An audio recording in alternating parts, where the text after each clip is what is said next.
What is up, YouTube? This is Marcus Reviews. I'm back today to review the Firehouse sub steak and cheese. Philly cheesesteak. But it doesn't say Philly cheesesteak. It just says steak and cheese.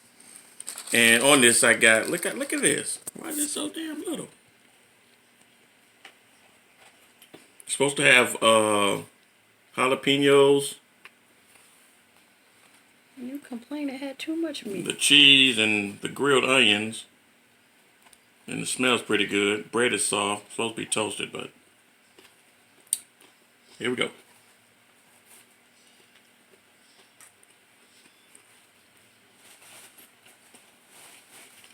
It's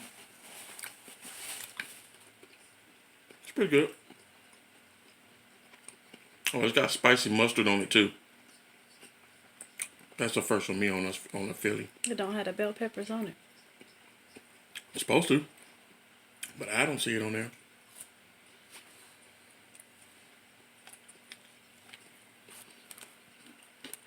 Meat has a little chew to it. But it's not bad though. Spicy mustard brings it back a little bit. This was like $6. Yeah. $6.59 or something. Jalapeno has a nice little kick to it. I probably would get it again. It's not bad.